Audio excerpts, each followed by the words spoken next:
I mean, we're live now. We are indeed. I like it's so surreal an experience still for me. Do you have the same thing, Lucas? In what sense? You click a button and it's like, okay, people might be watching us now. Like you go from being, okay, I'm in my house talking to my friend to potentially dozens or hundreds of people could be watching and hearing everything I'm doing right now. It's one of those things you just never quite get used to it. And yeah, in that vein, here I am with my good friend Lucas Holland. I am Karl Smallwood, your host, and today it's a episode of the Wiki Weekdays, right? The Wiki Weekdays podcast, of course, yeah. The Wiki Wednesdays podcast. Wiki Weekdays podcast. Damn it, Lucas. The branding is inconsistent. It's not, it's just inconsistent from what it used to be. It is, yes. But yes, I'm your host, Karl Smallwood, joined as ever with my Can we just do it again? I mean, we can't. We're live. We literally can't. For the live one, we can. But do you mind if I just do that again for the audio for the audio version? podcast? Everyone, it's been a hot second. Bear with us. Can I have just a second to just everyone do live? That? Just bear with Karl and just no one in chat. Be cool. Give him a second chance. We okay? Can I do that? Yeah. Do it again. Okay. So, welcome one and all to another episode of the Wiki Weekdays podcast. I am your host, Karl Smallwood, joined as ever by my good friend and co-host, Lucas Holland. Hello there. And I believe last week it was me who went first with Avatar: The Last Airbender, the live action version. So you'll be bringing the first wiki of this week. But before that, Lucas, do you want to explain the format for anyone new to the channel, podcast, all that nonsense? Hell yeah, this is the Wiki Weekdays podcast where just Karl and I both bring a wiki each for a fun discussion, and you let us know which wiki won this week, which I need to go and check which wiki won last week, because I know what was winning at the time, but of course the which wiki won this week just means which wiki brought the best discussion and not what was your favourite topic. So, Karl, last week you said your topic was Avatar? Avatar: The Last Airbender. The Last Airbender. The Airbender. And for me, it was PlayStation 5 exclusives. And Karl, my wiki won again. So that's what, 3 on the bounce now? I think that might be 3. You are, mate. You are just caning it with these winning wikis. Mm-hmm. It's all begun. Like my momentum started with just Lara Croft House Raider, and it's just stayed strong since. Well, this is going to end up with just a Undertaker style streak of 25 years. We'll be 50s. We'll be at Wikimania. Oh god, yes. And you'll still be getting which wiki won this week. It's okay, so is he going to continue his 25-year streak? So, obviously if you want to contribute towards letting us know which wiki officially won each week, you can join our Discord server where the link should be in the description. And also, just for any folks watching live, it would be appreciated if you gave this a like, because apparently it helps for discoverability while we are live. Yes, but if you're listening to this after the fact, you don't need to do anything. You just sit there and relax. Mm-hmm. Grab yourself a beverage, grab yourself a sandwich, eat it loudly. Just look out your window wistfully with a cup of tea and say, "I'll run this city." If you're currently driving, just do a sick 180. Just do it. Did you see that there was someone who tried to do donuts on the beach in a Cybertruck, and it got 1.5 donuts through, and then it the salt water made it just stop? It's almost as if a Cybertruck, whether you like that thing or not, is not designed to be doing donuts on the beach. It's not a fucking dune buggy. My favourite one is the guy. Well, it's supposed to be a truck. It's supposed to be a off-road truck. But and you know what? That would be a good wiki to do one day, the Cybertruck. Maybe it would be, yeah. But we've not brought the Cybertruck, at least as far as I know, Lucas, right? Because you're going first this week. I am going first this week. Yeah, I've brought one where I wouldn't worry too much about spoilers for this. It's something that I've only just watched. It's a TV show from I think it's a year or two ago. Okay. Yeah, so it's from 2 years ago at this point, and it is the Apple TV show Severance. And Severance, okay. I more wanted to bring this up just to talk about there's a little bit here that's the premise, and that's the main thing that I wanted to talk about. Is not the actual show and plot of the show, but the premise of the show. So I'd say light spoilers expected, but I'm not going to tell you what happens multiple episodes deep or anything. You're spoiling the premise of the show, which is something that you would get from watching the trailer or reading, like, you know, a non-spoilerific review. Mm-hmm. Exactly, yeah. And that's one of the things I love about Wiki Weekends and Wiki Weekdays, is that the conversation can be about something as simple as, okay, I'm just going to tell you the premise of a TV show. Mm-hmm. Go. And yeah, if Karl's audio is peaking a little bit, maybe that's something I can look out for the live stream of, just like, maybe my noise gate's a little off, so maybe I'll figure that out, like, you know, try and neaten that up a little bit for next time. Normally, like, we record the audio and, like, I go in and then edit audio and make it sound a bit nicer and level it out a bit more. So with it being live streamed, like, the audio might not be quite as nice as you're expecting normally, because it's like just hitting a noise gate and that's all the editing that's really being done to it live. So apologies, I'll try and like, you know, tweak that over time, and hopefully make that a little bit smoother. But it's not, you know, it's not been sat down and edited by me for half an hour to make it sound all like a bit cleaner and everything. So apologies for anyone watching live. But, you know, on podcast services, if you are listening, you're getting the nice, clean post-edit version. You get that buttery smooth experience. The only thing that's going wrong is just everything else. But, you know, obviously we do want to listen to feedback and let us know, so don't be afraid to let us know anything that's, like, going awry while we are live. But anyway, going on to Severance itself. Yes, tell me about Severance. Is Adam Scott's right? I want to say I've seen, like, the poster. It's Adam Scott from... Yeah, so the main character is portrayed by Adam Scott. And I was surprised, because there's two people that are listed as, like, directed by, and one name is Aoife McArdle, who I'm not familiar with that work. But it's also directed by Ben Stiller. Yeah, Ben Stiller's like kind of done that thing of like, okay, I did Zoolander. I created one of the greatest comedies of like, you know, the 2000s, and then I made Zoolander 2, and less said about that better. Let's just go direct. Yeah, He's seemingly in his villain arc. Let's turn down Karl a little bit then. If Karl's really super peaking, I can turn down Karl a little bit. That's the thing, my volume on my end is fine. Yeah, it just might be through, like, my, you know, coming through my Discord and all that jazz. I mean, the thing is, we've got mid-roll ads on, like, on the live version. They're not going to come up too often, but it, like, that is just a part of, again, watching live. That's how we do things a bit differently, like, in terms of live streaming and stuff. So, you know, it's just part of the different way of experiencing it, I guess. Like, we don't have as much control, because, again, I'm not sitting here and editing everything in post. Yeah. Also, as well, do you know where you don't get mid-roll ads? On Apple TV. I imagine, anyway. No, you don't. Unless they're doing what Netflix has tried to do and said, hey, we're introducing ads to the paid version of our service. It's like, well, bye. Yeah, and I think, is it Apple that also just tried to do that? Or was it Amazon Prime, maybe? Yeah. So I know Netflix have talked about it, Amazon have just done it. But yeah, like, it's weird just thinking about, like, Ben Stiller as, like, in my head, he's still, like, you know, Ben Stiller doing, like, silly comedy films and stuff. And it's like, no, he's, like, this weird, like, auteur creator, director of this Severance TV show with, like, a really high concept plot and, like, you know, is the very opposite end of, like, the comedy spectrum. Well, that's generally the way, isn't it, with comedians, where comedians and comedic actors, you know, not all the time, but for a lot of the time, end up being, like, very intelligent people, because you need to be incredibly, like, socially adept to be good at humor.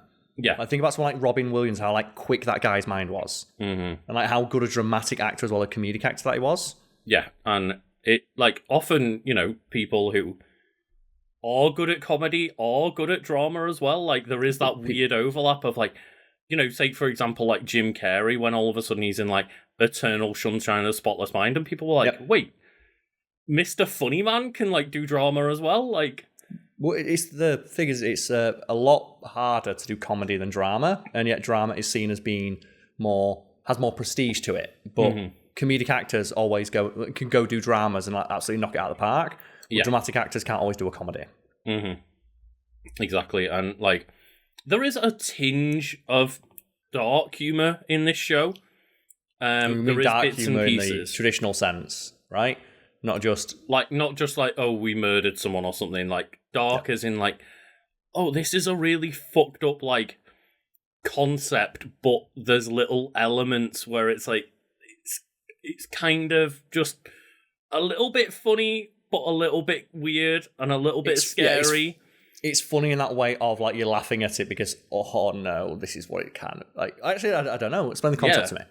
Get to the concept, then maybe we can. We'll get to the concept, and then I can maybe talk about like who's in it and stuff afterwards. But yeah, the actual premise itself, which was the main thing I wanted to talk about, was there's a biotechnology company, corporation, Lumen Industries, and it uses a medical procedure called severance to separate the memories of their employees depending spatially on whether they are at work or not. Okay, so the high concept is that we just, if I'm getting this right, is they just split your brain into two, so there becomes work you, home you. Yeah, so the moment those two effectively become different people. The moment you enter work, it's like there's a switch flipped and you become work you. Work you. And when you leave so your work, home life just disappears. The switch is flipped back. You have zero acknowledgement of that happened. Like you're aware that it happened because you signed up for this, but like you just know that I've been at work for 8 hours and now I'm out of work. And you don't know what you did at work. You just know 8 hours have passed and you've been. They don't know what their job is. They just get told like they do a job for the 9 to 5 or whatever it is, like 8 hours a day. They go in, they don't know what they do, they have zero memory of what they've done, where they've been, who they've talked to, who they work with, and they just walk back out. That's a fascinating concept. Mm-hmm. That's like a Black Mirror episode almost. It really feels like the concept of a Black Mirror episode turned into a TV show, yeah. Well, that's how many Black Mirror episodes do you watch and think I would watch a movie or a TV show about this universe? And the universe is established in this episode. That's essentially what Severance feels like. And yeah, we'll like finish up the rest of the premise before we, properly drag out this conversation. Not drag out, but you know what I mean. No, I want to talk about it. This sounds fascinating. Weeds is more what I meant. When a severed worker is at work, they are dubbed innies and cannot remember anything of their lives or their outside world. When outside work, they are dubbed outies and cannot remember their time at work. Due to this, innie and outie experience two different lives with distinct personalities and genders. Season 1 centers on one severed employee, Mark, who is played by Adam Scott, who gradually uncovers a web of conspiracies. But it's like, I won't get into the conspiracies. Therein lies like why there's got to be a driving plot of some kind. Yeah, so just to check there, did you say they have different personalities and agendas? Yes. Different personalities and... So I thought you said different personalities and genders, and I thought... No, agendas. I thought that could be an interesting concept of, like, at work, someone who is, like, maybe... Like, they're beginning to transition at work, they present themselves as, like, to their work friends. But at home, they're more comfortable in themselves. Like, but now... I actually kind of want that to be explored in the show, even though I've not watched it yet, because that'd actually be fascinating of seeing the dichotomy of like at work, because they can't be themselves, they present completely differently. Well, one thing that they talk about is the fact that they don't know whether they've got friends, family, anything outside of work. So people as innies end up making new relationships. Yeah, like I'm guessing you don't know if like it. You could be married. You could literally, when people use the term work wife and work husband. Well, that's what I was going to say. Yeah, it feels like just the concept of your work being your life taken to the the illogical extreme. Mm-hmm. Of now, your work self is completely severed, hence the title, I suppose, from your home life. And because people do form work, like say, I've got a work wife, and they've got friends that they only know from work. They never hang out with outside of work. But imagine not only have you fallen in love with a person at work and are having an affair, you are completely unaware that you would be having an affair on someone because you don't know whether you've got a family or a lover outside. You don't know if you've got any relationships outside of work. You don't know whether that's a bad thing to do or not. And here's the thing as well. This is why I'm really glad you brought this, because I love conversations like this, like these sci-fi high concepts of, would that even be an affair? Yeah, exactly. If you don't know, is it an affair because they don't know they're different personalities, they're different people. Yeah, you like, because something we've talked about in the past is the idea of when you're cloned. Like, if you were cloned, is that clone you? Or is it an entirely unique being? And my argument has always been that it is a unique being. From the moment it starts to experience life differently from yours, it now has a unique lived experience. Yeah. And is therefore its own unique entity. This is like that, yeah. It's like, it's you, but is it you? It's a you with different... It looks like you, but it doesn't act like you. It's got different memories. Think, like, that's the thing is, they try to not do it, but they have the ability, because the company that they work for can, like, help you communicate with your outside and inside self. They try not to let you do it, but the concept is, like, on your first day, like, you get sat down and you watch a video of your outside self going, like, I have signed up for this. I hope that you're, like, doing well on your first day. Get used to it. You're my work person. Like, I hope you have a nice time working for this company. I legally on camera say that I sign up for this and I acknowledge you as, like, a different, distinct person than me.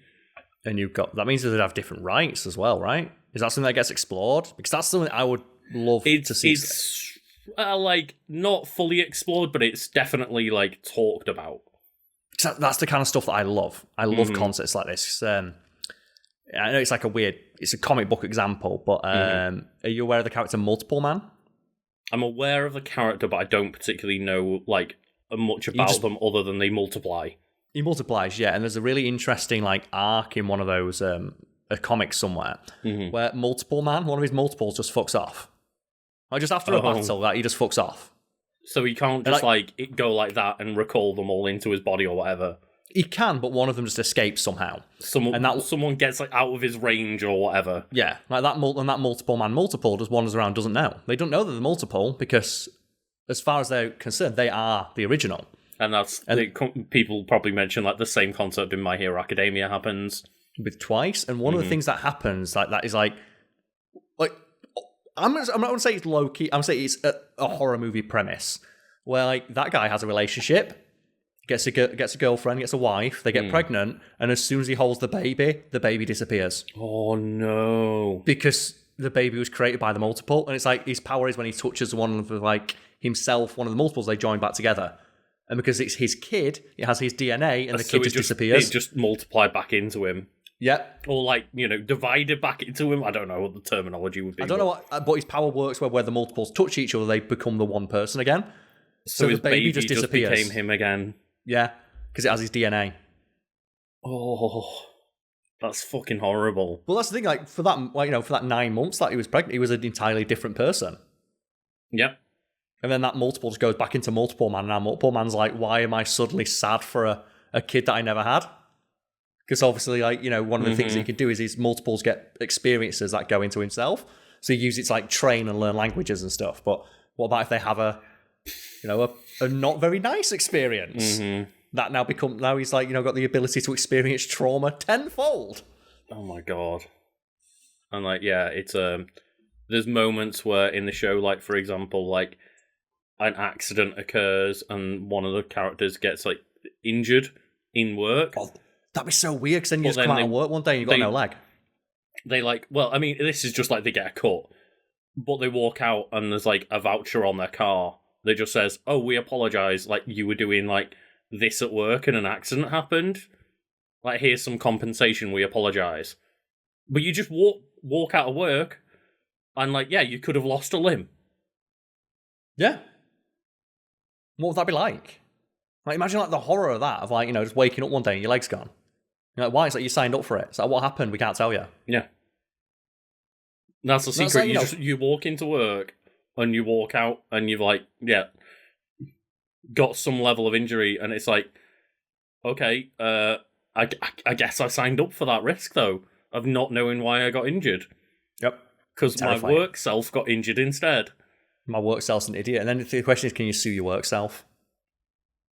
Because if they're legally considered their own distinct entity. I guess you could, but you'd have the same bank account. You'd be suing yourself. But, like, yeah, just the idea, the concept of just kind of having a relationship, and, like, they even talk about it in the first episode of, like, what? I don't know what. I did over the weekend. I don't know if I've got like a family to have a barbecue with or something. To be fair as well, that would cut out like 90% of idle work small talk, wouldn't it? Like, what did you do over the weekend? Everyone's answers the same. I don't know. Yeah. I don't know. It reminds me of like one of those like, do you know there's those rare Family Guy jokes that actually sticks with you because they're funny? Mm-hmm. And it's like when Peter talks about being a comedian or a magician for the blind. And he just says to the guy, is this your card? And the blind man's like, I don't know. It's like, is it a red card? And just the blind guy says, I don't know what red is. People like that, wouldn't it? Of like, did you go home for the weekend? I don't know what a weekend is. Yeah. What's a weekend? They don't exist here. We live in the void. Mm-hmm. And just the idea, again, like the opposite, as we said, you could go into work one day and it's like, well, what happened? You got a big burn on your arm. Did you like burn yourself cooking? I don't know. See, if that was me, I'd start fucking with my work self. Well, I mean, I'm not going to get into plot spoilers, but... Well, okay, so you're not going into plot stuff, but let's use it as a jumping off point for like similar stories that have been told. Mm-hmm. So if you, let me just double check the name of it now. Because it's not a similar concept. I will say, the reason I'm not getting into plot spoilers is mainly because I've told Karl I think he'd really enjoy the show and I don't want to ruin it for him. Yeah, because I know that it's a couple of years old, so like, reasonably I could talk online about the spoilers, but I don't want to like spoil Karl and how cool some of the twists are in the show. And this is what, because I love these like high concept movies and TV shows. Like one of the things that I'll do when I'm just watching movies, like on the weekend, if I've got a rare weekend off where I'm not doing anything, I order a pizza and just go onto Amazon and just watch like crap sci-fi movies, and it's always got to be less than 2 stars. Gotta go less than 2 stars. Let's go. You know, this isn't a crap sci-fi movie. This is very well done, to be fair. Like, you know. Same thing for like horror. But I like, it's not so much about the quality of the show, it's more about the quality of the idea. Mm-hmm. And that's the thing I enjoy about it here. And I checked it, it's the anime Your Name. Oh, I've heard about this. This is one on my list on Crunchyroll, yeah.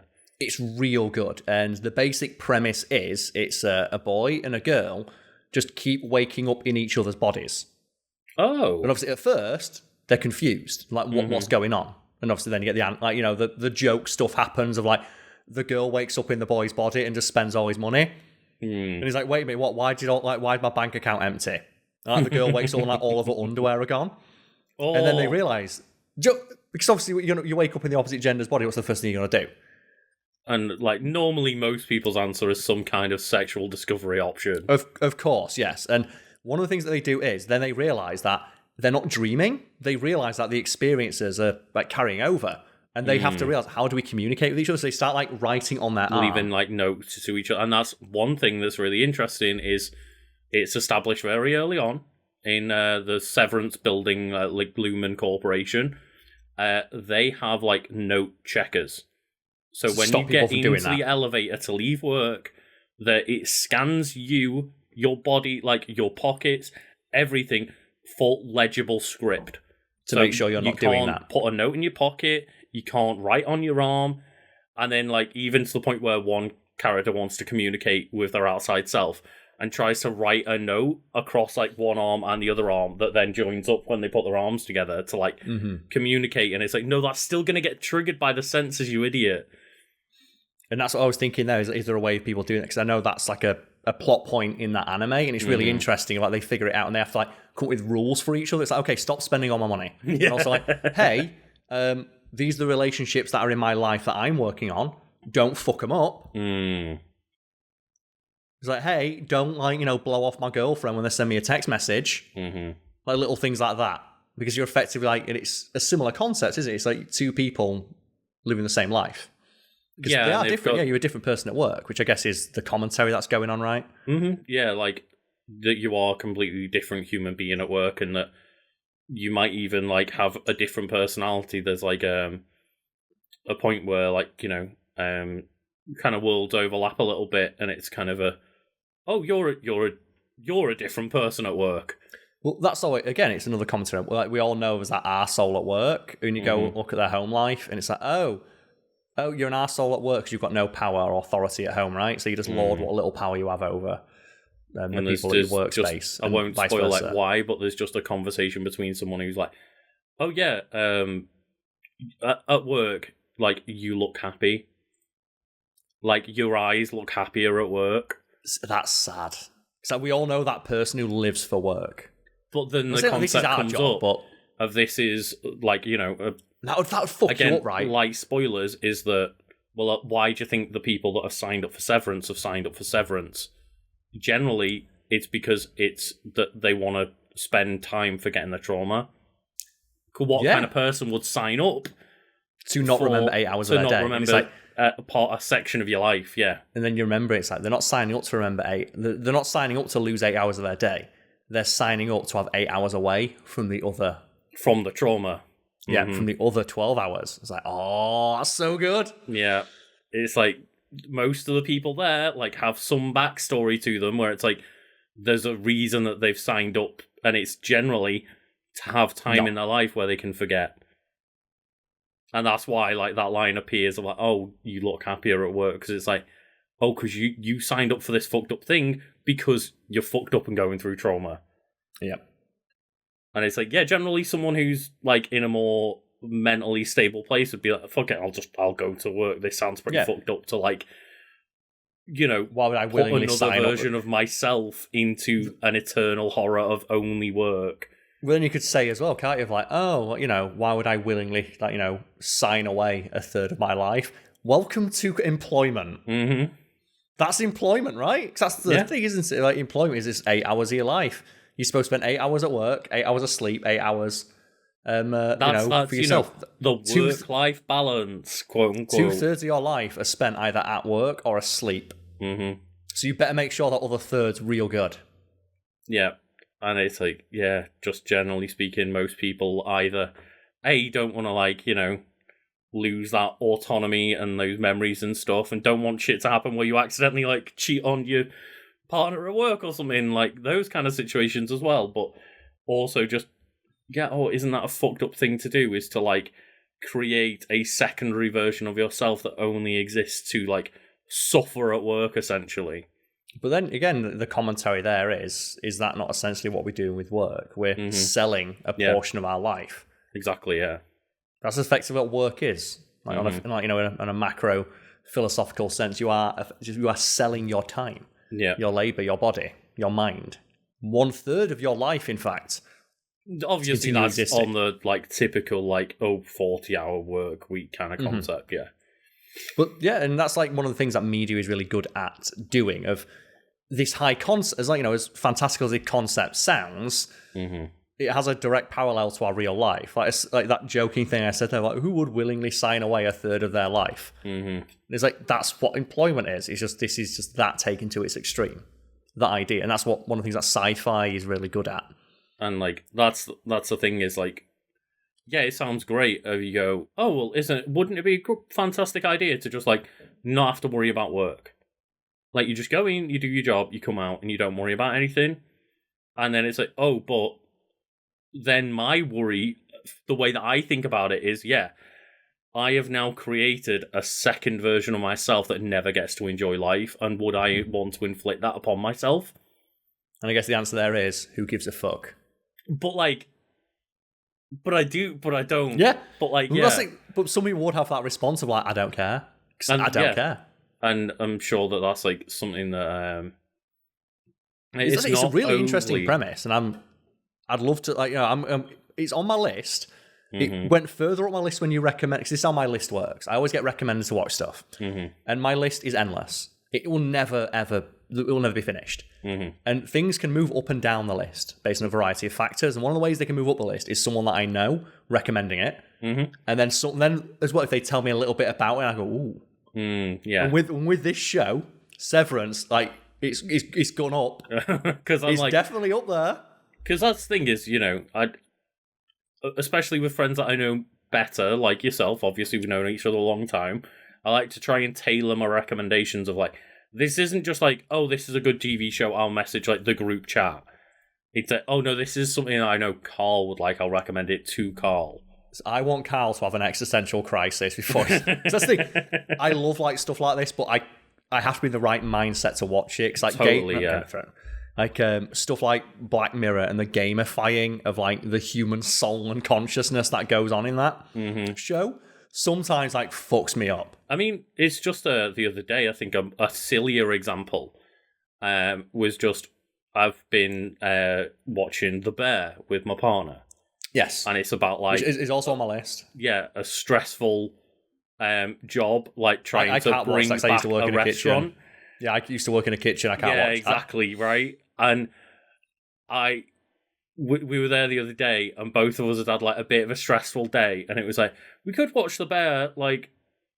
And we ended up just starting One Piece again to just like have a bit of fun, because we were like, let's not watch The Bear right now. I'm not in the right mindset to just watch people be stressed for half an hour. So I look at that show and I look at the actor. What's his name again? Something Jeremy Allen White. Jeremy Allen White. There we go. Yeah, he just looks so. It's like I used to look like that. That's how I used to like, especially in that TV show, he looks like so stressed. He's so stressed, and it's like that's what working in a kitchen was like. I experienced it. I don't want to go back, but apparently it's really good. It's a really good show and really well acted and stuff, but like you watch it and you feel stressed on their behalf, and it's like, oh, it's so good when you find a piece of media that has like that visceral impact on you. Like I said, like Black Mirror does this to me. I'll watch an episode of Black Mirror, and I'll just sit down and be like, I need to process this. I don't know how to feel. And I think if anyone has not seen Black Mirror or is wondering like, can it be that bad? Or like, surely it can't have this much of an impact on you. Go watch the episode about the what's it called? The one with the picture with that young lad, and he gets the internet troll. Oh, that one. God. Yeah, I know which one you mean. Go watch that. I don't know what the name of the episode is, but go watch that one. I'll just watch the whole thing. There's a specific episode where it's like a kid who has someone like, oh, I've got an embarrassing photo of you. Mm-hmm. You should and they make him do a bunch of stuff to like delete the photo. And that episode is like, I think the way it was described by Charlie Brooker, the writer, is just a emotional shotgun to the gut. Yeah. That episode has that. That's like the thing where you watch it and you get to the end and you just go, oh, you don't know, you re-examine everything you've just experienced over the last 40 minutes. And I think there's another one where it's like, I think the episode, I might be getting the names of the episodes mixed up here, but I think it might have been White Christmas, where they were just White Christmas as well, in a house for Christmas. That's more like just the existential thing. They couldn't get out of the house. I'll just say that much. Yeah, it's the existential aspect of that gets me, like when you extrapolate and think about what actually just occurred in the episode. Whereas the episode, I'll find the name of the episode because it's going to annoy me now. Someone has just said maybe it's Shut Up and Dance. That's it. Yes, Shut Up and Dance. Shut Up and Dance. That episode just, I don't know how to feel. Like I just sat there and I don't know. And then you've got other ones where it's just like the one, I think it might even be like back to like a season 1 episode where it's just the idea of like you can rewind memories in your brain and replay them. That's the one I can't watch. I've only heard the premise of that one. I can't watch it. I'd just go insane immediately. Yeah. I would immediately just lose all sanity of like, I'd just be sitting there and replaying every social interaction I've ever had over and over and over. Yeah, it was that thing of I love Black Mirror, but just I saw the synopses of that episode when I was on Netflix. I can't watch that one. That one would fuck me up too much. Yeah, I would just keep thinking about it, and it'd drive me insane. There's just episodes where I'm like, this was fantastic TV, but like I need to stop watching this Black Mirror now because like I need to take just a mental break from that show of just every episode is like, what about if you thought about a different way to have an existential crisis? It's like, oh no. Well, the thing I love about Black Mirror though is because it's Charlie Brooker and he has that very dark sense of humour. It flits sometimes between the absurd and the surreal to that dark, like, existential dread, and that's why you get the joke, isn't it? Of like, what if your nan ran on batteries? That's where that joke comes from. That's the maybe I'll try and think of some like elements of like the dark humour that's in Severance of like. Just a lot of it is like, oh, well, because your innie has no concept of like what is like valuable outside of work world. It's like they're like rewards for doing well at work. Like if you do really well at work, you'll get like a Chinese finger trap as a reward. And here's the thing as well. That's got to be a commentary on like the joke is that what is it? Oh, we want to unionize. Pizza party time. Literally, one of the things is like every now and then, just one of the guys like rolls it in like, oh, here's like a melon bar party. Or here's like, here's your reward of like, you get a 5-minute dance session as a reward for like 100% in a project. So and you get to pick the song that's played while you dance. That's literally a joke in like the American Office, isn't it? Of like, you get an hour of TV or 40-minute nap. Mm-hmm. And it's just for your birthday. For coming into work on your birthday, you get a nap. And that's another fucked up part of it, is that the people who are like, running the operation and like management and stuff, management and security, and like they're people who aren't severed, that are looking after people that are severed. And they know. So like they have to go into work and put a smile on their face every day and like essentially be fucking sociopaths to these like innies and pretend like 5 minutes of a jazz party is like this incredible reward that you should all be proud of and so happy to have earned. Because they have no lived experience outside of that moment. They have no concept of what a reward is in the real world. Yep. And the social commentary is sounding pretty on the nose. Yes, it is. But still, like an interesting comment. It's interesting commentary nonetheless. I think it's interesting commentary because you get to see how these innies react to what is that commentary of like, well, aren't these like corporations doing such stupid things to give you like quote unquote rewards and stuff, and like, but they don't know that. And that's what they want as well. That'd be the ideal, and that's presumably the thing. They're working towards them as actual rewards. They don't see it as cynical or horrible or like not worth the time. It's like no, these are in their eyes. These are genuinely like fun things to earn and work towards because they don't have a concept of anything else. And that will be the ideal situation for a corporation or big business. If they that's what they want. They want just mindless drones who just have no, literally have no life outside of the work they're doing. So I think we've all met that person who lives for work. Or during the pandemic, you had middle managers who just cannot get through the day without breathing down someone's neck. And kind of also going through the crisis of like, wait, is my job worthless? Is my job pointless? Yeah. And, another thing is like, it starts out and it's like, oh, hey, it starts out with like a new recruit. It's like, hey, can you just tell me your name? And they're like, yeah, it's, and you can see them go like, oh, I don't know. It's like, oh, do you remember what, like, if you've got family or friends? It's like, no. And then, like, why would you ask that? Because why would you ask that if you know? Well, the thing is, that's the introductory questionnaire to see if, like, it's worked. Because when they remember nothing, they're like, oh, you got a perfect score, well done. And that's, like, perfect, blank slate, everything worked fine. It's... oh, I don't know what my name is. Perfect. You've got no personality outside of the one that we're going to mould. You're just not a human being anymore. Great. Fantastic. Perfect score. I wonder if this TV show has any sort of commentary on the life in which we live. And that's the thing, is like, it's so just, on the nose. On the nose, but that's the point. It needs to be. Like, media literacy is dead. Mm-hmm. But they do a very good job of, like, twisting the fact it's so on the nose with the concept of, would you, like, put yourself through this? Would you put essentially another version of yourself through this? Would you feel comfortable with this? It feels like, I said, that Black Mirror way of, like, you end each episode by turning to the person you're watching it with, like water cooler television, like, would you do this? Yeah, and therein lies the discussion that it's hoping to elicit, I imagine. Episode 1 ended, and I, like, paused it and started having that conversation with my partner, just like, would you actually do this? Like, because I can see an argument for or against. Yeah. So there's a lot of people just would rather say, you know what? It's like being asleep. Mm-hmm. Yeah. It's like I press a button. You just wake up and you've earned your salary. A lot of people see that that's the dream, isn't it? It's like, there's a lot of jobs where that's probably preferable to it. There's also probably very sadly, a lot of lives where that'll be preferable to it. Mm-hmm. And I'm just thinking, like we mentioned earlier, the piece of media that just sticks with you after the fact. Yeah. And I was looking up in the background, like just a movie that I watched on a plane a year or so ago. That I thought about it for a very long time after watching it. It's just, I'd recommend it. It's not often I recommend media, but here's one. It's called All My Friends Hate Me. Ooh, I think I've recently heard about this. It's a couple of years old, and it's just a guy goes to a house party with some university friends.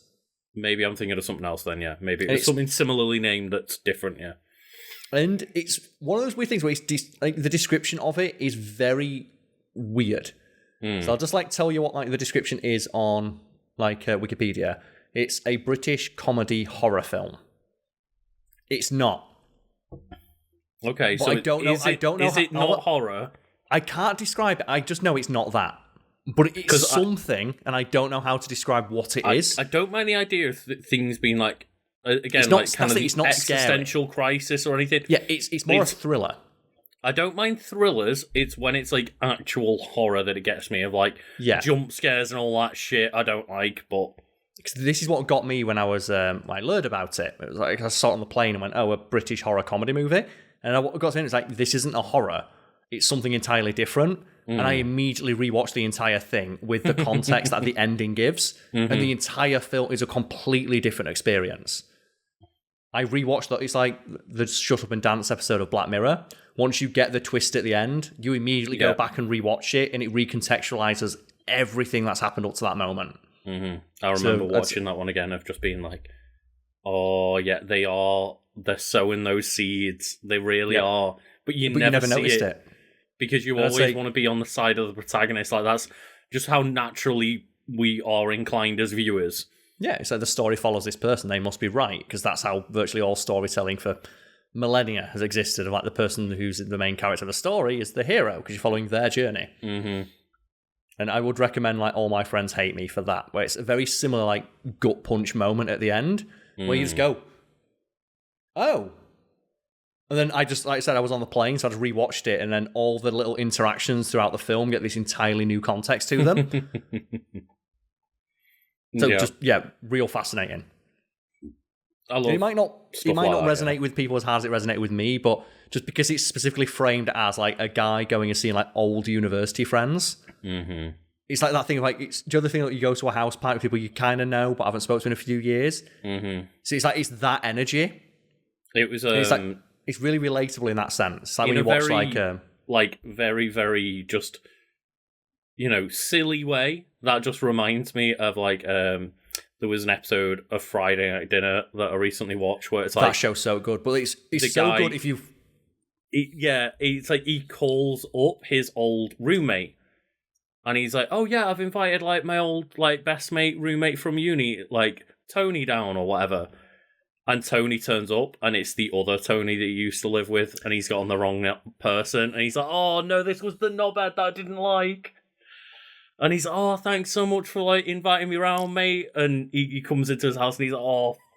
The thing is, though, that's such a uniquely British thing. Of it's not cringe humor quite, but there's a word for it that I can't think in my head. But it's humor that is just relatable in such a specific way. Yes, relatable humor is a thing, but British humor is relatable. It's so specific in its in how you relate to it. Like Friday Night Dinner of just the two brothers fucking with each other. That's such a thing of I know that I did that. The little a recurring joke of just putting salt in each other's water. Yeah, all the fact just the dad in that show. Like the fact the dad's never wearing his shirt because it's hot. Just dad logic. And it's similar to this All My Friends Hate Me. It's it's relatable in a very specific... Or Shaun of the Dead. Do you know what the Cornetto trilogy is? Not so much Hot Fuzz, but I think I've talked before about how The World's End is probably my favourite film in the Cornetto trilogy. Just because of you've gotten older as well. Because of how relatable the themes are, yeah. And just the relationships feel very real. Watching it in your 30s when you still know that guy that is remember when I was hot shit at uni or at high school. And the longer it goes on, the sadder it gets. Yeah, and it's the older you get, the more you watch that with the lens of, oh, I know that guy. You even get a little bit in Hot Fuzz, not Hot Fuzz, Shaun of the Dead. You get little glimpses of that a little bit with the Peter Serafinowicz line of like, we've had some laughs, right? And he goes, yeah, and we stayed up drinking apple schnapps playing Tekken 2. It's like, yeah, it's like, that was 10 years ago. When is he going home? That's it. But you rewatch it and you get like, you start to understand Peter Serafinowicz's character, don't you? Like, he's the arsehole in the film, so you realise, like, he's got a job and he's got a hangover. Yeah.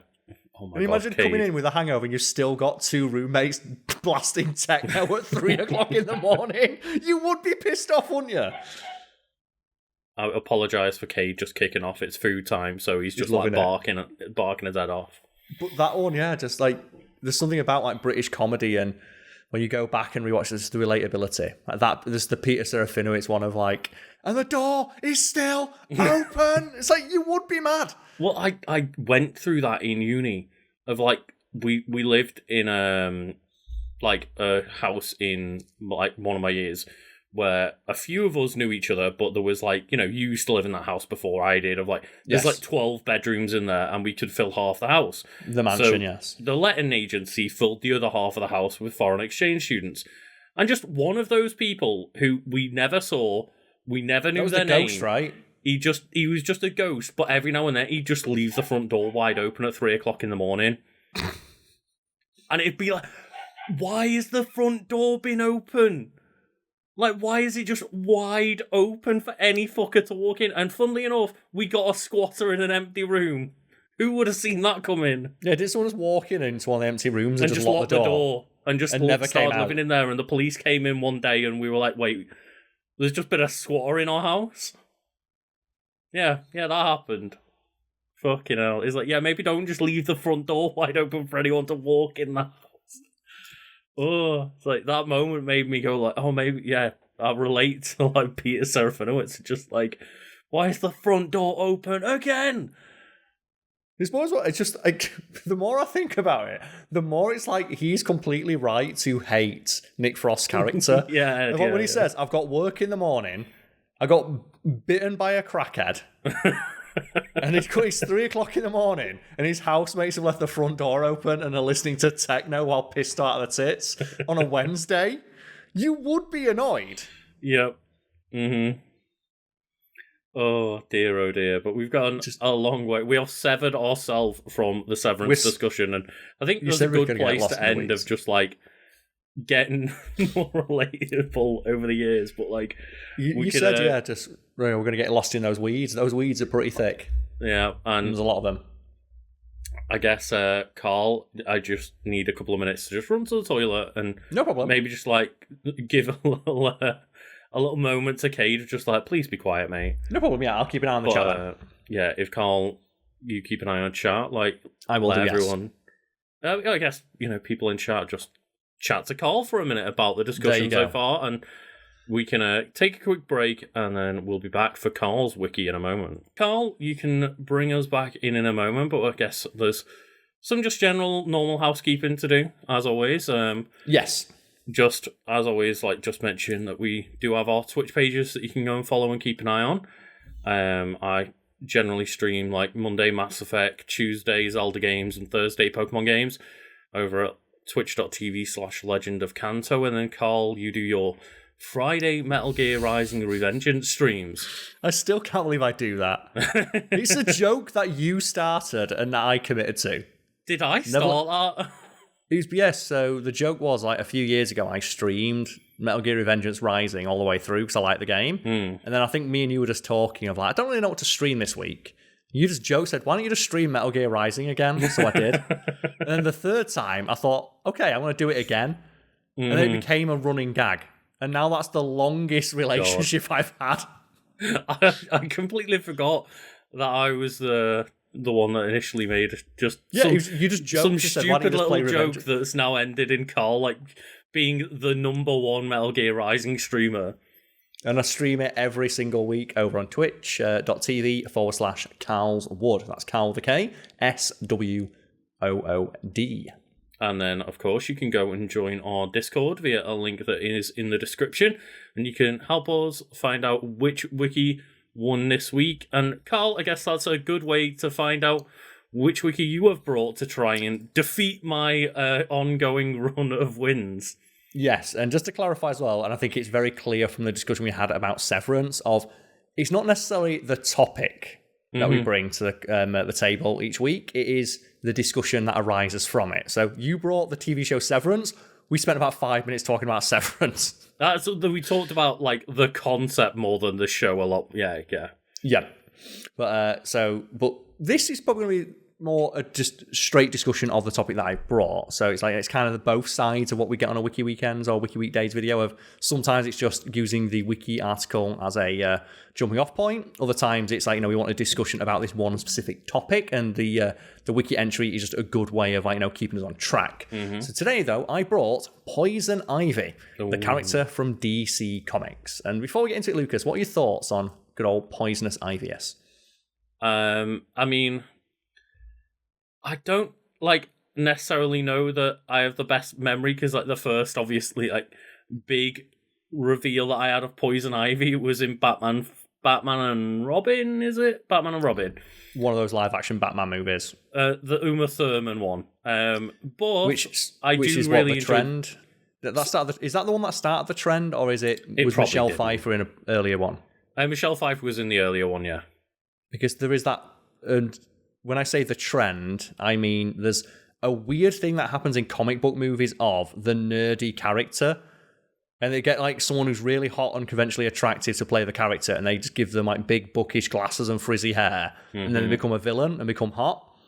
And and just in DC media alone, it's happened 5 times. That's the thing, is it's happened multiple times just in DC comic movies, and I think it's a trope just in from Batman movies. I think it's a trope from earlier fucking rom-com films in the 70s and 80s. Surely it's like The Girl Next Door. It's what they make fun of in Not Another Teen Movie. Yeah.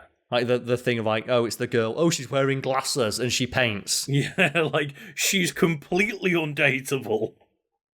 So it's an older trope, but comic book movies specifically always have the thing of they fall into toxic waste to become hot. Yeah, and it's one of those things that happens a lot, but outside of that, I really enjoy Poison Ivy, and I guess I enjoyed that Poison Ivy as a kid. And the thing, watching those movies back as an adult is, if you just keep in mind that they're really and intentionally written to be camp, they're a lot more enjoyable. They're more enjoyable is the way to put it. They don't become good movies, but they're definitely more enjoyable in the right light. I would much rather watch one of those with a beer than I'd watch any of the Nolan movies. But I do enjoy the Nolan movies. No, you like The Dark Knight, Lucas. Yeah, well, no, I really enjoy Batman Begins as well, to be fair. Okay, Batman Begins is pretty... I like it as an origin story. It's probably the best Batman origin we've had. It's one of the best origin movies we've had for any superhero. And because they actually spend a good hour establishing how Batman got to be as good as he is. And actually explaining some of the elements of, both his, his moveset, the gadgets he uses, the connections really that he makes, yeah. It's a very, very grounded movie where everything is explained. So I'll give it props in that regard. Yeah, I've enjoyed Poison Ivy in a lot of DC media. I generally don't read comics too much, so that's why I often talk about the films or games that they're in and stuff. But it's very good in the Arkham games, enjoyable in Injustice. I really want to watch more of the Harley TV show where they have that friendship that I believe they later become a couple for a while of yeah, they do, because I remember hunting down a clip of them being love you, and the first day of work of oh, we're the best couple, let's go. It's super cute and awesome. It's great. So my history with the characters is similar to yours, a lot of the movies and TV shows, and something that I've kind of enjoyed happening over the last couple of years. It's probably been happening for a while, but as I've grown older and more aware, is the fact that everyone is turning around on why is Poison Ivy a villain. She's right 100% of the time. Yeah. She's never wrong. Everything she says is 100% right. Don't fuck up the planet. It's the only one we've got. It's fuck you. Her reasons are completely justified. Her actions, maybe not. And that's the classic villain thing, isn't it? And this is another trope it happens a lot in media, but it's very prevalent in comic media, where it is, or comic media related to comic books. So it happens in comic books, happens in movies and TV shows and cartoons and stuff, where based on comics, where it is the villain is right and has a point. So we have to make them do something just inexplicably, just completely out of pocket evil. So you can't root for them. And I think more recently it's been dubbed the Killmonger effect, where Killmonger is absolutely 100% right. Until so they have the moment where he sends out the bombers to kill everyone. Yeah. He's completely 100% justifiable in everything he's doing. So they make him just shotgun that woman for no reason. It's like, they have to make him comically evil when he gains power. No, it's just like, I'm going to murder everybody now. The moment that gets singled out is, there's that girl that's helping him, and he kills her for literally no reason. Do you know the girl who helps him? The girlfriend that he has? Remember that part, right. Okay. Yeah, he just shoots her for no reason. Right. And that's one of the things, like, he didn't have to do that, and it doesn't actually make sense for his character to do it, but they don't want you to root for the character too much, so they make him just do something like that. And it's like Poison Ivy. What's her goal? Well, I want people to stop polluting the earth, because every time you kill a plant, it literally hurts me. I can hear them screaming. So what does she have to do? She has to kill everybody. Yeah. And that's why Poison Ivy has become more of, like, similar to Harley, an anti-hero nowadays, is that... Yeah, maybe she's got a real good point. And even another DC character where it's like, well, kind of, even if you go to, like, some of the top tier villains of, like, Lex Luthor has a correct point of we have got God walking among Earth that is an alien, has no technical allegiances to us. Maybe we should be scared of this potential threat. But then he goes full supervillain mode on it. Of course, yes. That's just a classic trope of comic books. We have here Poison Ivy, or Dr. Pamela Lillian Isley, or Isley, it says here, is a character appearing in American comic books published by DC. And I like it says DC Comics on Wikipedia. Even though that's Detective Comics. It's fine. It's like ATM machine, isn't it? There's a word for it. I think it's like superfluous acronization. Like ATM machine, automatic teller machine. One of my favourite couple of examples. The La Brea tar pits, the tar pits. Two of my favourite examples of food ones of like chai tea and naan bread. And it's like, that means tea and bread. But okay, sure. Yeah. She was created by Robert Canaya and artist Carmine Infantino. She debuted in Batman 181 in June 1966. So the character is like nigh on 60 years old. 60, actually, this year will be the 60th anniversary. That's not, we're not in 26 yet, Karl. It's been a long day. Nearly 60 years of comic books. This is... Oh, man, would you believe I study fucking maths at college? In her comic book appearances, she is depicted as a botanist turned misanthropic eco-terrorist in Gotham City with the ability to control all plant life. And, like, as you say, like, communicate with plant life as well, right? Yeah, and that's the thing as well. It's like, she is completely right in everything she does, because the moment she can say, I can hear the plants crying and screaming... The thing is, there's no argument. There's no argument to have with her. It's like Joe the Deep. Yes. Where the Deep's like, I don't eat fish. It's like, why? Because I can hear them screaming. Yeah. There's no argument to be had there about whether it's morally correct or not to eat the fish. It's like they're screaming, it's begging for its life. If every time you were having a steak, it just started crying as you were eating it, would you eat it? And it's like, not necessarily that example, because obviously... he could eat a tuna steak without hearing it cry, but, like, he can hear dolphins crying from, like, miles away. Yeah, it's and like... knows it's suffering. Another DC character I quite like, Beast Boy, where they mentioned it on the Teen Titans TV show, actually, where he's, like, very, very strictly vegetarian. And they have... why? It's like, because I can be any of these things. That's literally what he says. He gets asked of, like, I'm a vegetarian. It's like, why? It's like, I bean most of these animals.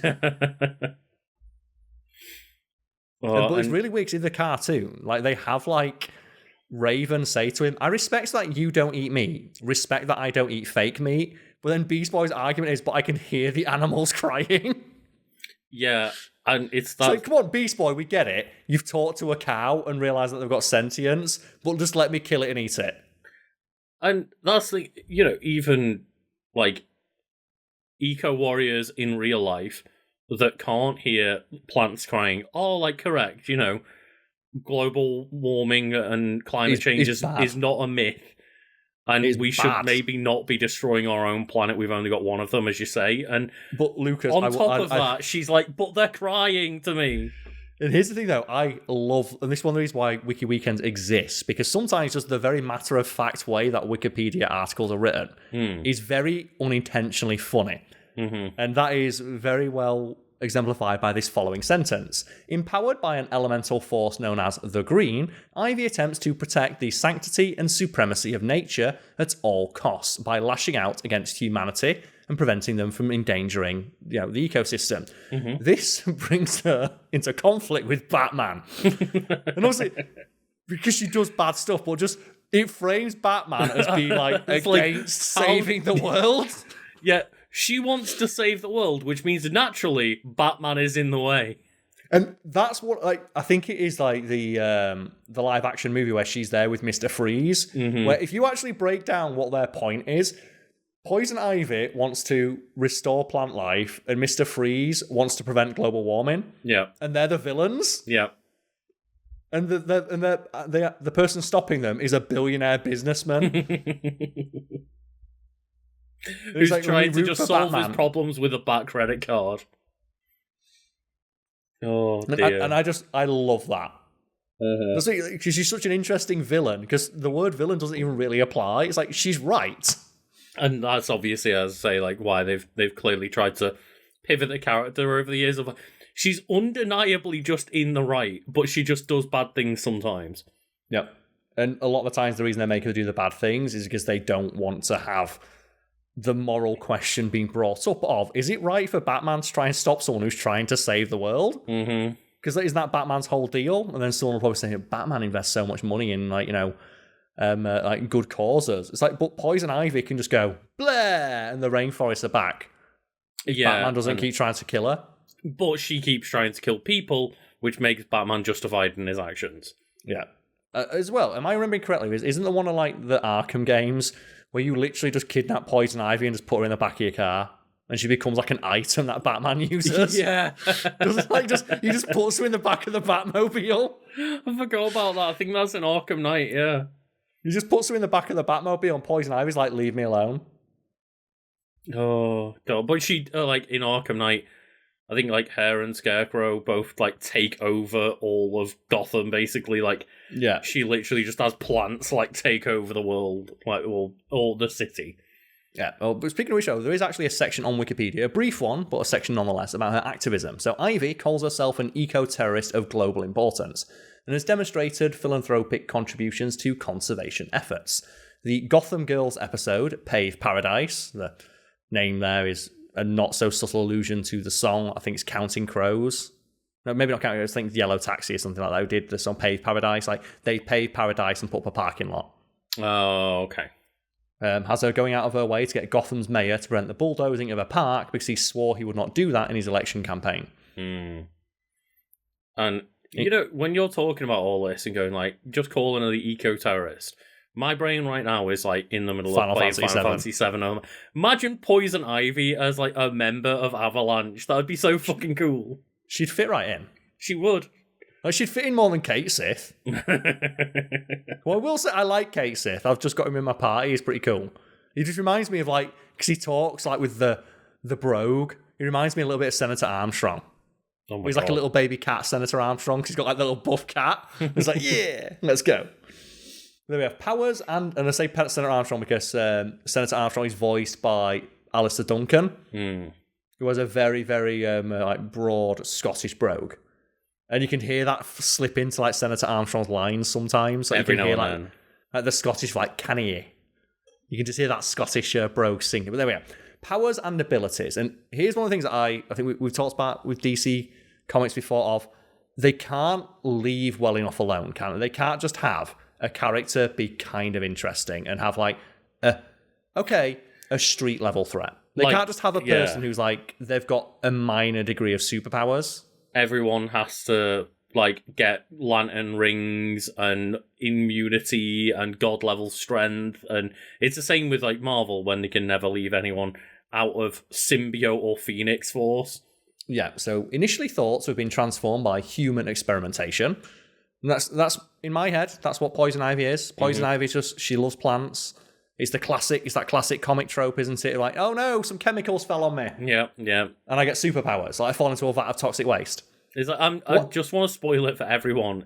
That doesn't happen in real life. You just get acid burns or die. No, but I kind of like how quaint... It is the very, old school comic trope of just every single person just got hit by some radiation or chemicals and got powers. I kind of like how quaint that idea is of just you fall into some chemicals and get superpowers. Mm-hmm. Because I think it's in... what's the DC story where it's is it Flashpoint, where the Flash goes into the future, it's Thomas Wayne's Batman? Flash goes into alternate timeline, and Thomas Wayne is still alive and running around just, I think, murdering people as Batman, yeah. Yeah, that's actually probably a more interesting interpretation of Batman, where it's Bruce Wayne gets killed and his mum becomes the Joker and his dad becomes Batman. Anyway, in that, the Flash loses his powers and he has to try and recreate the experiment. Yeah. So he has to cover himself in goo and get struck by lightning, but it doesn't work. Because obviously it was a fluke, so he has to do it twice. Oh. So he's all sizzled and cooked, but then he makes him turn the lightning on again. Yeah, it's been a while since I watched I watched the animated interpretation of Flashpoint, but I haven't read it. He has to make them do it again because because they ask him, how did you get your powers? Just a bunch of shit fell on me and I got struck by lightning. I think if I remember rightly, it's the lightning makes him go into shock and drop everything on him or something in the lab. It's something it turbocharges his metabolism in the initial comics, but as it's gone on, it's no, he's connected to the Speed Force. Yeah. Because initially it was just the lightning bolt made his metabolism go super fast, so he could run really quick. Mm-hmm. But now he's a god level being. It's similar with Poison Ivy. It used to be she just, it was an experiment, gave her, an affinity for plant life and the ability to control it. Now, though, she is being gifted by the Green, an interplanetary force which grants her supernatural control over all plant life in existence, including alien plant life. And so she couldn't just be a cool green lady who can control plants. Now she's a god-level being with an affinity for everything in the universe. There are right ways and wrong ways to do that. Of we talked recently about Iceman. Of yes, we figured out that Iceman needs a power boost, and we gave him Omega level mutant powers, and it's I like that though, it was a natural. By, Emma Frost being you didn't realize how your powers work. It's not. It wasn't a retcon. It was just someone realized that his powers work. They realized how his powers work. It was a natural evolution of how his powers. It was a but it felt like a natural evolution of how his powers were always explained to have worked. Mm. Whereas this one is just.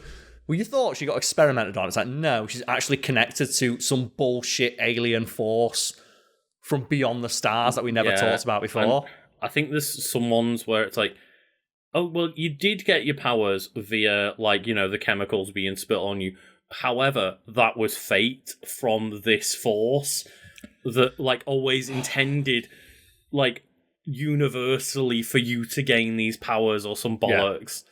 It's difficult to explain why I see a distinction between those two things, but I do, and I find the way DC handles it a lot of the time very unsatisfying. I also find the way Marvel handles it a lot of the time unsatisfying, though. But again, that distinct example with Iceman of oh, well, we figured out, how, in terms of, more scientifically, the idea of somebody being able to create ice at will is well, how would that work? And how could that be expanded upon? Yes, and I think a thing both me and you absolutely abhor when it comes to any discussion we ever have about comics on Wiki Weekdays and Wiki Weekends is always when you get to the powers and abilities section and the answer for how their powers work is nobody fucking knows. Mm-hmm. Because when nobody knows, that means there's no rules, which means that they can just bullshit any explanation they want, which makes the character feel very unsatisfying to read any story starring because they can always just bullshit a new power at will. When they have set defined things they are able to do, it's a lot more satisfying in a narrative sense to see how, within those limitations, the writer can figure out the problem. Exactly. That's why we hate Batman, isn't it? Or that's why we dislike Batman. The answer always is he figured it out off screen, and we're not going to explain how. That's the one thing that I want to say is like, I think you fall in the same thing of me as I like Batman, and I like a lot of Batman media, and I like him as a character, but I don't like the amount of times that he's just allowed to win because he's Batman. I don't like that the explanation is always because he's Batman. And he's too smart. Or when they say he's so smart that he figured it out off screen. Yes. Mm-hmm.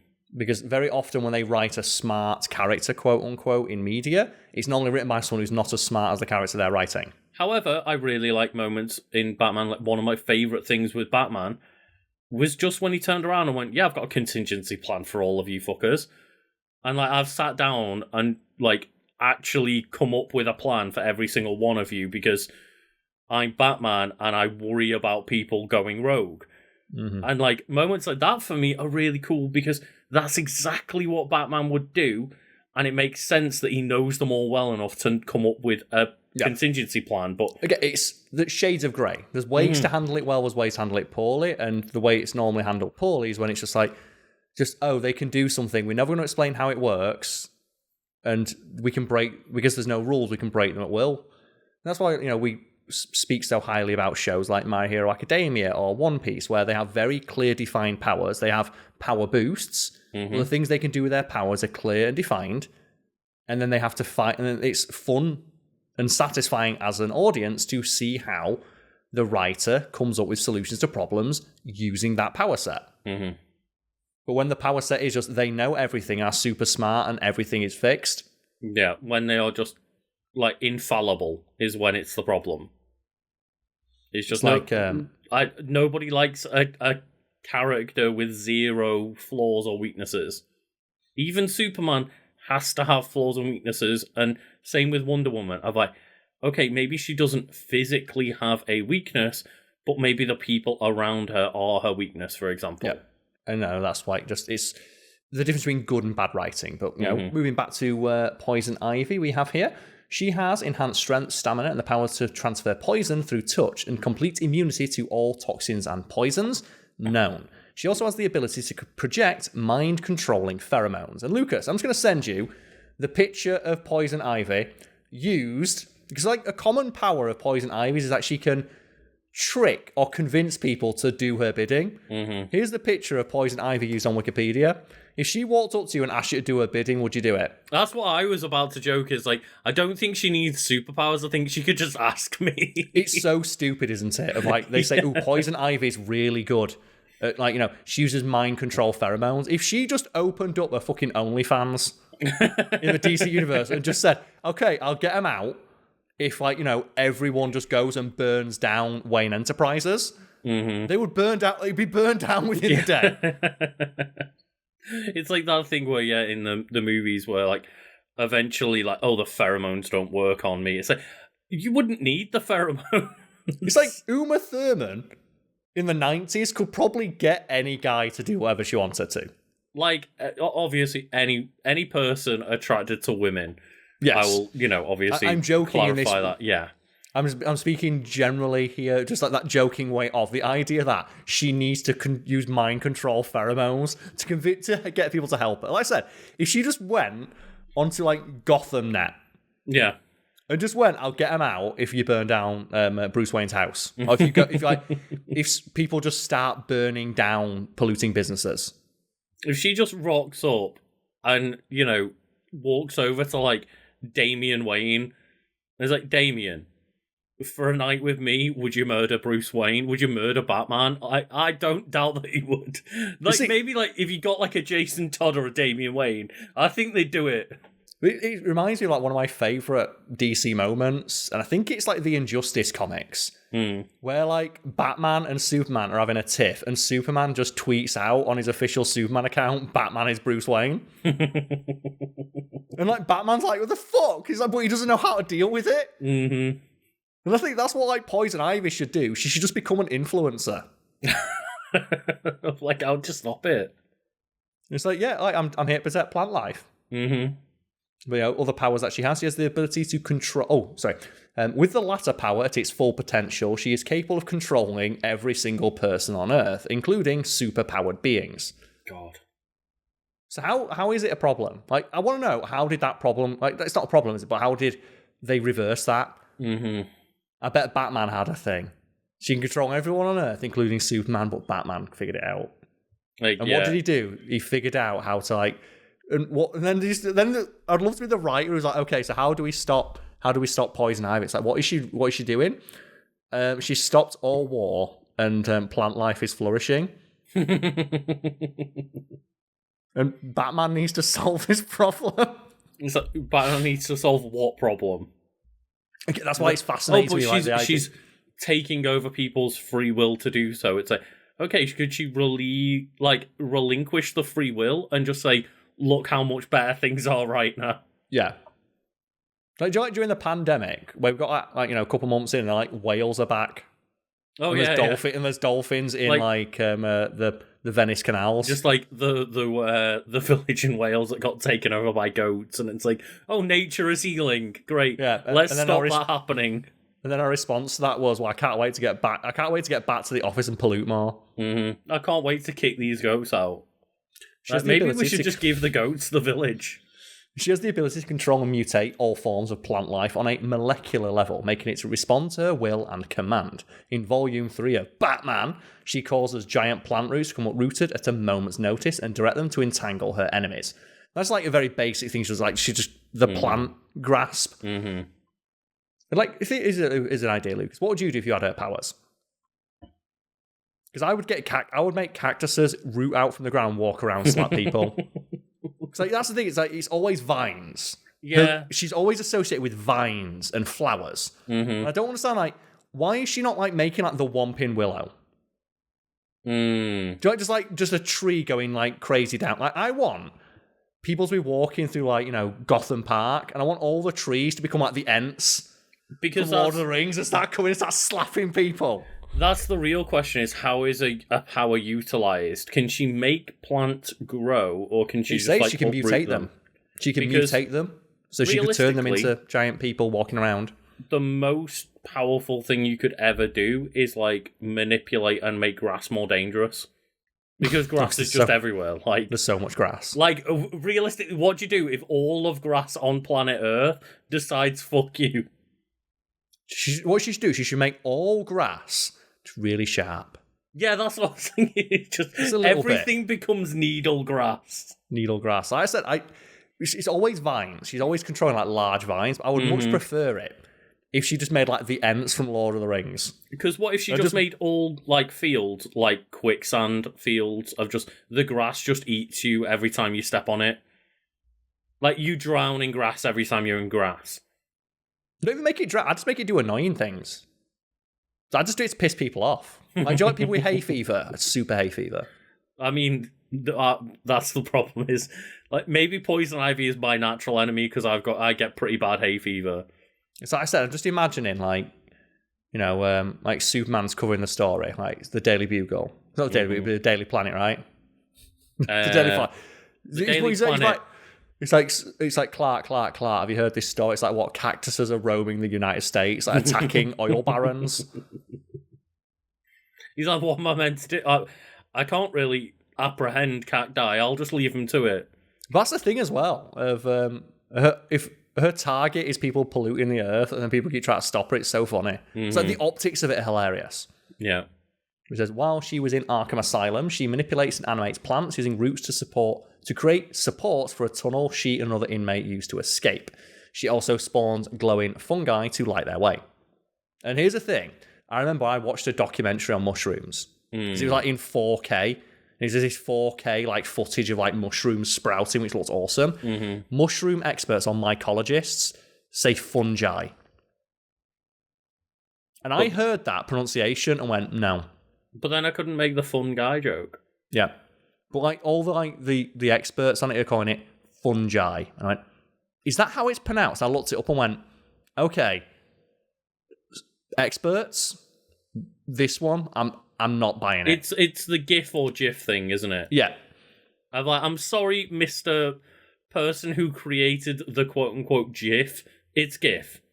I'm sorry, but the world has disagreed with you on this one. Yeah, it's like, I'll hear fungi. I'll hear fungi. Fungi, no. Fungi I'm not about. I'm not about that one. I don't like that one. Say, plant vines are also commonly seen extending over her limbs and neck. And that's like probably the coolest thing about poison ivy, right? It's the leaf bra. Yeah, the classic. Well, it's almost like Adam and Eve-esque, like traditional depictions of Adam and Eve. It's Adam and the Eve, big leaves. But what if we made it a cool cosplay? Yep. That's all it is, basically, yeah. But the leaf bra and knickers and stuff, but all Adam and Eve, like the original, the progenitors of all life on Earth. I see the symbolism there, she's creating life. Yeah, like she is one with the Earth. She doesn't use clothes, God. That's the thing is, I imagine a lot of people are like, give me those ivy feet pics, but she's probably just got calluses because she doesn't use shoes. But the thing is, though, they're probably covered in eucalyptus oil. Imagine how smooth her skin is. That's the thing. Does she walk on the ground, or does she just walk on slightly ascendant platforms of leaves? No, I think she does, because in a lot of depictions of her, she walks on plant and just erupts from her feet. So she's probably walking on really soft moss. It's probably really nice, soft, spongy moss. It's I don't actually think she probably is actually walking on pavement all the time and stuff. No, if she saw pavement, she'd die. Pavement ceases to exist when she's about. Concrete is her natural enemy. It says here, though, she can control trees and once used one to attack Clayface, ensnaring him in its branches, and once brought down a skyscraper with giant vines. Well, that's one of the things always, isn't it, is that you can build the most formidable buildings, but eventually, left alone, nature would take over and destroy them, because there's really no answer to stop roots getting into rock and breaking the rocks. I think there's that thing, every now and again you'll be walking around, in the UK, because we have one of the things I quite like about the UK is the commitment to just having trees next to roads, which the Tories hate. I remember the road I used to live on had a 150-year-old oak tree. And some of the vine, or some of the roots were starting to come up on the path. And I get that thing, it's okay, the path is now difficult to walk on. Yeah. And they were wanting to cut down the tree rather than just build a better path. And it's I remember that happened, and they had people knocking on my door, will you sign a petition? It's I'll sign this petition. That tree is older than the buildings here. Yes. Yeah. And I was just annoyed at the idea that, I remember when the council said we're going to cut it down. It's okay, what are you going to replace it with? Nothing. Yeah. So you're just going to cut down a tree? Generally, they just leave a dead stump there, yeah. I'd rather have the tree. And yeah, the amount of times you just see trees breaking through pavement and roads, and you see old castles being broken apart by just roots and stuff coming through them, and it will get in. If it's porous, it's getting in. That's how do you detain her in Arkham Asylum? Because realistically, she could just get plants to come through and break her out. Eventually, yeah. The foundations are never secure enough to stop roots getting in. No. It says that some versions of the character depict her as more plant than human, such as breathing carbon dioxide and undergoing photosynthesis, so she doesn't need to eat or sleep. Because she just gets all of her energy from the sun. I didn't realise that about her, that she's actually photosynthesizing. It says some versions. So some versions are more human than plant, some versions are more plant than human. Her special pheromones let her mesmerize, manipulate people around her, men in particular. Although we've discussed, it's just the fact she's walking around with the bazongas out 90% of the time probably has a lot to do with that. The fact that she just looks like 90s Uma Thurman probably does a lot. Obviously, any depiction she's just hot in, but it's just so funny. Here's a question then. Yeah, would you think it'd be interesting if they designed her to be not conventionally attractive? That would be an interesting twist. Yeah. That'd be at the very least a twist on the idea. But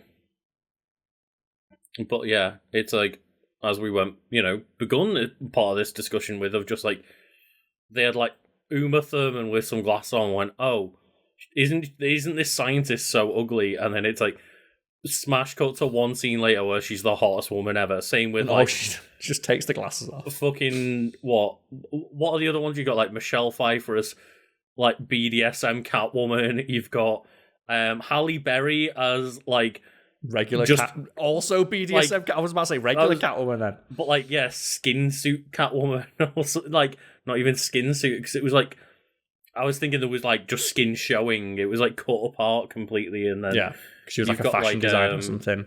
I remember like the Kristen Wiig as well in like Wonder Woman 1984. They brought that trope back of like I watched that one recently and I forgot. I didn't realise that the reason she becomes Cheetah is because she says, I want to become the apex predator. It's like cheetahs are apex predators. Is that why? I've not watched it. Also, as well, she's called Cheetah, and right at the start of Wonder Woman 94, what, 84? 84. Right at the start of Wonder Woman 84, Diana gets told, cheetahs don't win. Oh, because they mean like cheaters as in like people who cheat at things. And the ending of the film is a cheetah losing. And I went, a fucking idiot wrote this. Yeah. This is when you watch something, it's like, a fucking idiot wrote this. But I mean, I guess in like anyone watching live, just like give us more examples of like that trope in movies and maybe especially comic books of like the woman, the quote unquote ugly woman with like she's ugly because she's a hot woman with glasses on and then she gets like transformed. I think the best one's in The Mummy, where she looks hotter before she takes the glasses off. Oh, I don't remember the one from The Mummy. The one in The Mummy is hilarious, but it's more about Poison Ivy here. She can create the most potent floral toxins in Gotham, ranging from truth serums to love potions. Often these toxins are secreted from her lips and administered in her preferred way, a poisonous kiss. And here's a part that you can tell was written by a man. Ironically, her immunity to poisons resulted in her becoming sterile and unable to give birth. It's like, oh yeah, Joss Whedon coming in. I'm a monster because I can't give birth. It's like, a man wrote that line. Yeah, fantastic. Love that Moving swiftly on. Poison Ivy is identified by the Swamp Thing as being a being with an elemental mystical component who he calls the May Queen. Ivy is able to communicate over great distances with his talent as she manifests in a vase of roses in Zatanna's dressing room to talk to the magician. You imagine you just sat there and your flowers start talking to you. Hey, that's actually something I'm surprised we haven't seen more of, is like the Ivy Swamp Thing combo. I think they know each other. Because Swamp Thing's the avatar of the green. But generally speaking, Swamp Thing's just like, I want to be in my swamp. Swamp Thing's just Shrek, yeah. He's like, stay out of my swamp. Because I think it's one of those like DC animated movies where Swamp Thing just takes out like half of Darkseid's army because he's not bothered up until they arrive in his swamp and he's like, all right, Shrek time. He's just like, get the fuck out. It's like they try and build like some sort of thing that's going to pollute the earth to make it like suitable for their atmosphere. And the Swamp Thing comes in and just rips it apart with his bare hands, like, get the fuck out of my swamp. Oh, God. Since her death and subsequent rebirth, her control over plants has increased to the point she can grow animated plants from seedlings in mere seconds, hear through plants, and channel her consciousness into plant material over long distances. She carries a certain number of live vines, coupled with their natural abilities to commune with plant life that act as weaponry, defensive grabbing appendages. Their supply is, however, limited. But if she can grow it from a seed, how many fucking seeds can you fit in a bag? Like Joe Gambit, he's throwing cards. Yeah. And they explode. Imagine if she does that. She throws a seed, and within 1 second, it turns into a fully grown cactus. Well, one of the scariest, you mentioned My Hero earlier, one of the scariest, I think, in all of it, characters is just the person that's the mushroom girl that just like immediately just went, oh yeah, so there's moisture in the air, right? Yeah. And he's like, yeah. Okay, there's mushrooms inside of your lungs now. Yep. It's like, that's one of the things I love about My Hero Academia. Now you can't breathe. Stop it, phone. That's one of the things I love about My Hero Academia. Like, oh, it's a person who grows mushrooms. That's a stupid power. Oh, they can only grow mushrooms wherever it's moist. Do you know what's moist? Inside you. What are mushrooms everywhere? So, like, imagine just Poison Ivy's just, like, shotgun some fucking seeds at your face. It's like, oh, did one of those just land in your mouth? Okay, cool, I'm just going to grow vines on your insides. What she should do is she should carry a gun, like they said, a shotgun, with buckshot in it. But instead of buckshot, it's seeds. And just, and those seeds are just the seeds to implant them into people and just grow vines inside of them. No, I'm not even saying that they should be seeds, but she should just, as she shoots the shotgun, make all the seeds become cactuses. So she just fires like 800,000 cactuses at you. I thought you were going with, like, the growing from the inside aspect. It's like, no, just shoot cacti. Just imagine, like, you just sat there and then suddenly just a cactus is flying at your face at like 400 feet per second. There's not many people who could do anything about that. No. It's not. But yeah, you could go the opposite route of like, just shoot a bullet that's actually a seed into somebody's body and then just like, well, you're dead now. So what do you mean? Well, that was an oak tree. Do you know that myth about if you eat an apple seed, it grows in your stomach? She can make that happen. Just grows into a tree. It's like, yep, just... Oh. It'd be terrifying. And that's the thing is, though, does she ever do that? She should. Like, have you eaten a strawberry lately? What do you mean? Oh, well, there's 1,000 seeds on that. Just you are now more strawberry than man. Now God. I'm the mayor. Pamela Isley is an expert in botany, toxicology, and genetics. Though mentally unstable, she has a genius level of intelligence. And I think her being mentally unstable is kind of understandable when all she hears is just plants going, "Help me, help!" I think if all of planet Earth was just screaming for dear help, I might go mentally unstable pretty quickly. And it's the classic Batman villain, isn't it, of, doctorate but mentally unstable. That's half his rose gallery. Is most of them, yeah. Yeah, and it just says like it's got like the various teams and stuff that she's joined, and she's joined quite a lot, but she's most notable being like members like the Birds of Prey or the Gotham City Sirens. Yeah, I really like those teams, yeah, just... Fuck it. Like, and he does know that she many very good women frequently. In DC. Yeah, and she does notice that she very frequently just chooses not to team up with people because their goals often do not align with her own. Yeah. Because most of the time they want to take over the world, and taking over the world means usually destroying plant life or building like big factories and stuff. And she's not generally just destroying the planet in their own aid. Yeah. Well, yeah, that's live. I was just saying, I got to the live action one, and it just showed us like Uma Thurman. It's like, how the fuck did they need to? It's so dumb. It is so dumb. Yeah, that's Poison Ivyus. Oh, God. It's so fun. Really fun character. And just... Yeah. Firing cactuses. I just can't imagine, like, how they wrote, like, the eco-terrorist character as the bad guy. It's the same with, like, Final Fantasy, isn't it? If you turn it around, of like, oh no, the main protagonists are the good guys that are just, like, eco-terrorists to save the planet. It cracks me up so much when I've been playing through that game. That was a bit you've not got to it yet, but it's in the base game where you go to a former coal mining town. Oh, okay. And you have like one of the guys who's like, we don't want the Mako reactor. It's like, okay, yeah, sure, the Mako reactor's bad. And he says like, no, we can use our coal. Our coal is what will get us through. It's like, it's the same issue. It's still going to run out eventually. Not the same thing. It's not the life force of the planet, but it is still a finite resource of the planet. But also he's saying like, our children should be working. And he's basically arguing our children need to work the coal mines. They yearn for the mines, Karl.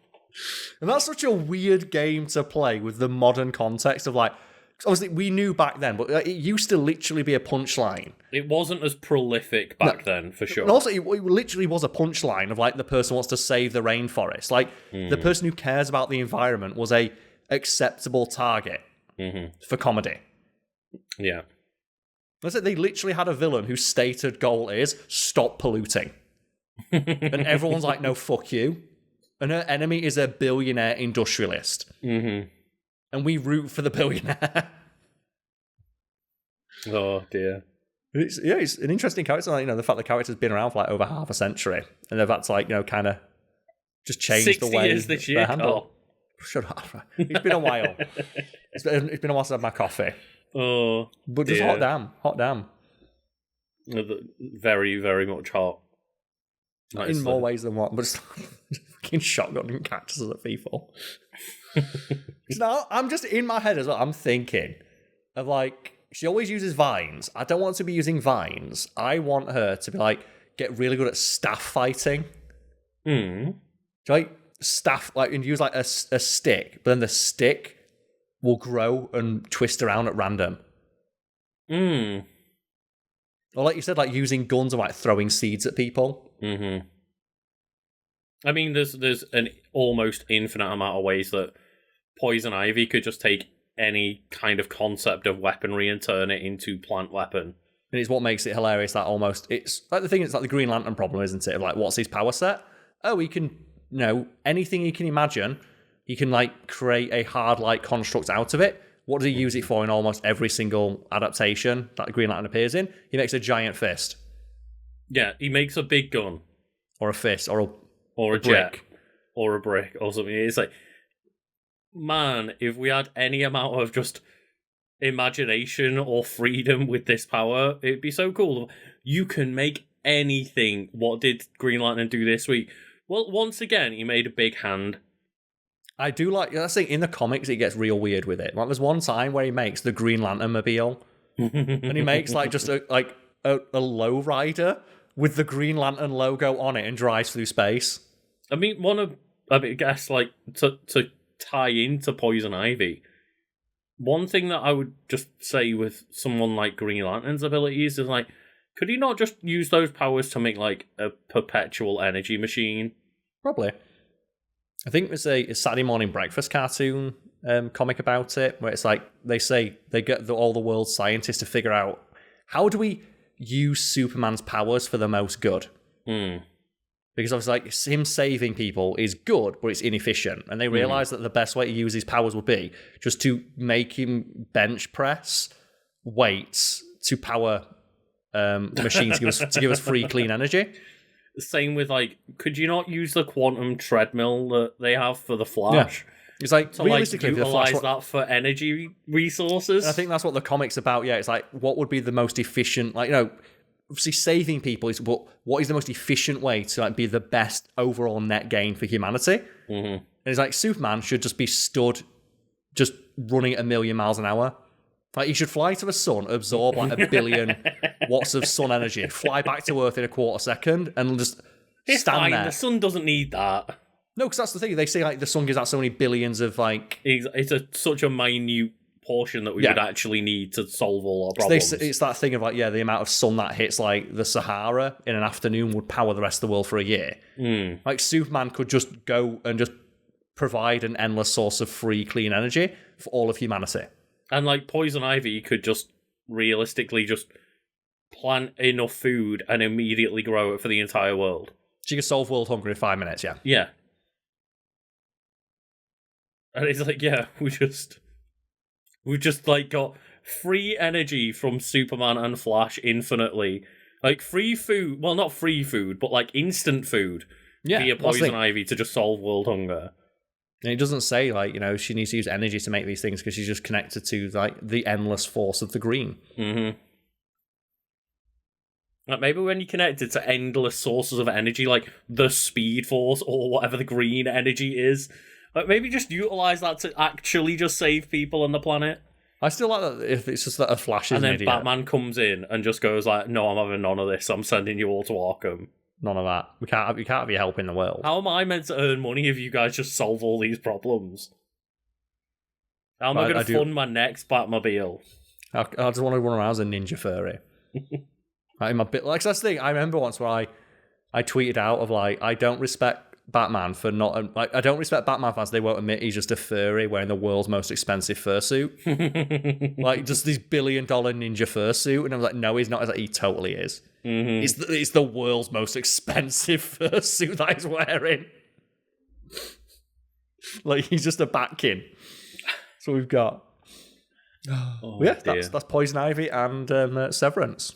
It is indeed. And just, once again, going on a podcast, so it was very, very divergent conversations right there. But fun ones too, to man cactus launchers. It's just because there's something about the idea that the big like cigarro cactuses, like traditionally you see in Mexico, with like the big arms and stuff. I'm just imagining one of them, like you're walking around and it just starts squirting. It's coming in. Starts getting swung on by a cactus. I enjoy doing the Wiki Weekends videos, but I think one of the fun parts of the podcast is just like the ability to just jump between a like conversation about existentialism to then cactus shotguns within the same conversation. I'm just like, I guess this is happening, and I hope people are enjoying it. Cactus shotguns, baby. Just imagine like avocado seeds. You know how big you imagine like you're checking to see if like something's ripe, and you know when you like tap the melon and see if it's ripe, and then just suddenly 40 like it just explodes like 40 watermelons. It'd be great. Oh, but as always, let us know in the Discord which wiki won this week. This week, yes. And thank you all for listening live, listening on podcast services, watching after the fact on YouTube. Just hope you all enjoyed the conversation. Give us a like. Let us know what your favourite part of the conversation was. And yes, just go give us thumbs up, reviews on podcast services. All that jazz just helps us out and helps us grow so that more people can hear these silly conversations. Yes, all that good stuff. And as well, for anyone watching at home right now, I'll post the link to the Discord in the chat right now, so you can go and continue the conversations in the Discord right now. Hell yeah. Perfect. Thank you all for listening. Cheers, Roddy.